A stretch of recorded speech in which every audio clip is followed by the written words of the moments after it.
बिस्मिल्लाहिर्रहमानिर्रहीम अस्सलाम वालेकुम। आज मैं आपको सेकेंडरी के नॉवल मिस्टर चिप्स का चैप्टर 12 पढ़ाने जा रही हूँ। उसके इंपॉर्टेंट क्वेश्चन आंसर्स जो आपके एग्जाम्स के पॉइंट ऑफ व्यू से बहुत ज़्यादा इंपॉर्टेंट है वो बताऊँगी। तो चैप्टर नंबर 12 में सबसे फर्स्ट पेज पे बिल्कुल फर्स्ट पैराग्राफ में ये क्वेश्चन बनता है कि why Ralston left the Brookfield. So इसका आंसर यहाँ पे है कि he was offered the headship of the greater public school, his successor was a. अच्छा, ये भी एक बन सकता है। एक तो ये इसका आंसर है और दूसरा क्वेश्चन ये बनता है कि who was the successor of Ralston. So Chatteris was the successor of Ralston. और what was the type of personality of Ralston, या पर्सनैलिटी किस टाइप की थी राल्टन की, या what sort of Ralston was a person. So he was even younger than Ralston, and he was 34. He was supposed to be very brilliant at any rate. He was a modern, friendly and sympathetic. इस paragraph में अगर देखें तो ये mister chips की जो farewell की speech थी उसके बारे में है। तो ये क्वेश्चन है, describe the farewell speech of mister Chips. So ये बहुत लंबी है। Mister Chips made a farewell speech in July 1913.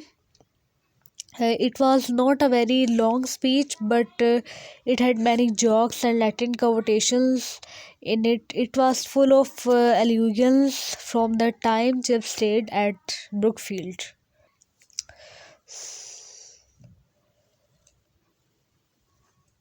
तो ये भी इसमें है कि 1913 में मिस्टर चिप्स कहाँ गए थे, where did Chips go in 1913 and why. तो Chips went to the Wiesbaden, यानी जर्मनी में है, WIESBADEN, Wiesbaden Germany in 1913 for a cure for bronchitis, यानी ब्रोंकाइटिस के इलाज के लिए वो गए थे। इस पैराग्राफ में लैम्प बॉय का भी जिक्र है। हु वाज लैम्प बॉय और what was the duty of lamp boy. Boy was appointed to clean and trim and light lamps throughout the school. So here is the answer. तो यहाँ पे मेव king night के बारे में भी है। तो ये है कि मेव किंग नाइट में what happen to Mafeking night. It was the night of great celebration over the start of 20th century AD. There was a bonfire near pavilion that caught fire, and the fire brigade was called to put it out. सो इधर एक और कवोटेशन या EDM या कह सकते हैं यहाँ पे memories of rod and line यहाँ पे क्या कहा है। तो ये एक कॉन्सेप्चुअल क्वेश्चन आ सकता है कि what is meant by memories of rod and lines. So rod means that he has beaten them, यानी चिप्स ने उन्हें मारा है।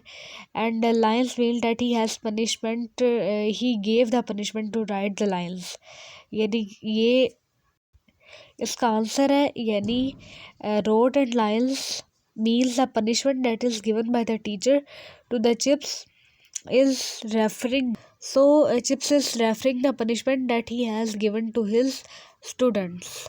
So इस चैप्टर में एक क्वेश्चन भी आता है कि how long did Chips remain at Brookfield and how did he enjoy his stay there.